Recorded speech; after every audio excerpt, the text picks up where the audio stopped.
Hi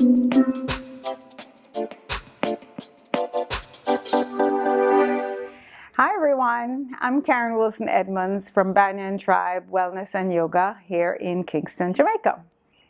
Today I wanted to talk to you about 5 misconceptions about yoga. Last week I talked about yoga and why I thought it was such a great practice and why everybody should give it a try. But as a yoga teacher, I come across a lot of misconceptions and myths that people have about what yoga is and is not. So I just wanted to quickly talk to you this morning about what yoga is not. So first of all, I hear a lot, oh, I can't do yoga, I'm not flexible. I would love to try yoga, but I'm really not flexible. To me, when I hear that, I think that's like somebody saying I'm too dirty to have a bath, because flexibility is absolutely not required to do yoga. It's absolutely great practice for you, especially if you're not flexible, because that's one of the things that yoga will do for you. A regular yoga practice will improve your flexibility. It's not required. It's not about getting into crazy positions. You don't have to be, getting your leg up behind your neck. You don't have to be doing handstands and headstands.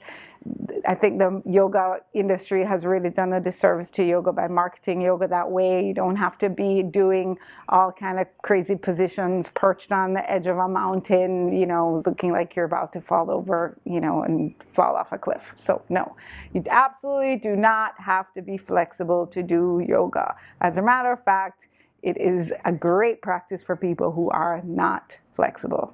So that is misconception number 1. The second misconception I think people have about yoga is that you have to be young. Again, the yoga industry promotes yoga primarily as something for young people to do. Young, very slim and trim and in shape people, that's generally the image that people have of what, a yogi looks like.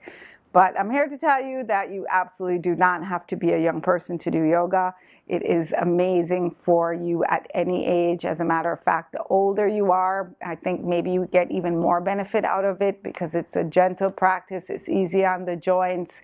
It's challenging, but at the same time, it's individualized for your own body.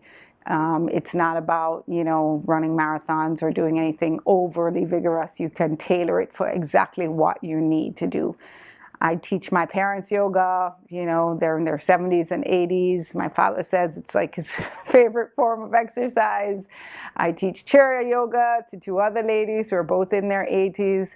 So it is an amazing practice for older people. It's never too late to start.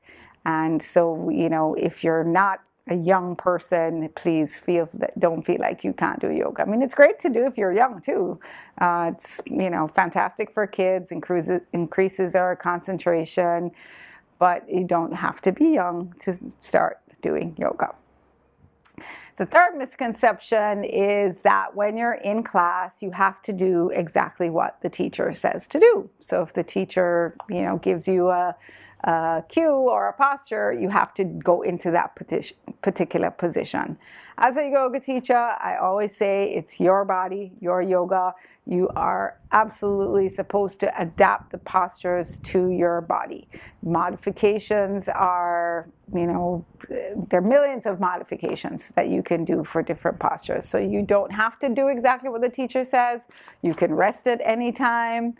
It's really about figuring out what does your body want you to do with that posture in that particular moment. I mean, the teacher is there to facilitate, to guide, to give suggestions, but if she says something or he says something that you absolutely can't do, that doesn't make any sense to you, it's hurting, it's killing you, you don't have to do what the teacher says. A good yoga teacher will give you modifications, will give you alternatives, will give you suggestions for other positions that you can try if what she's suggesting is not working for you. So you don't have to feel that everything the teacher says that you do, you have to do. So no. Similarly, you don't have to do what the person next to you is doing. You don't have to look like the person next to you. It's not a competition. Just because the other person, has their leg way up in the air or their head on their, knees or feet.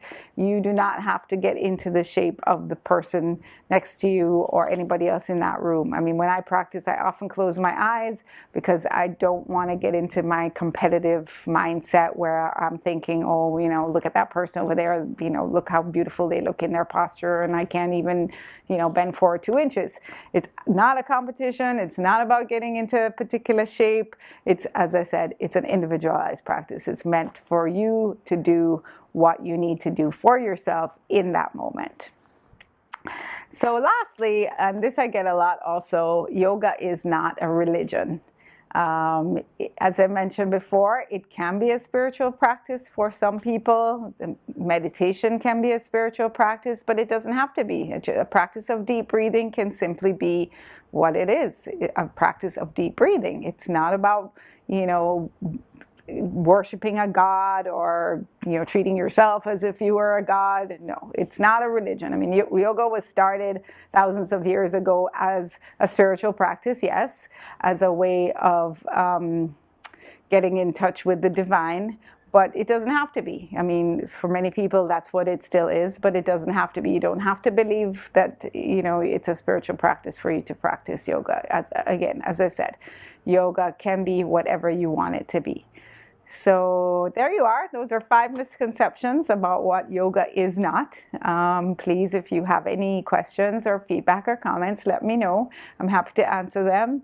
And please subscribe to my channel, and see you next week. Thank you.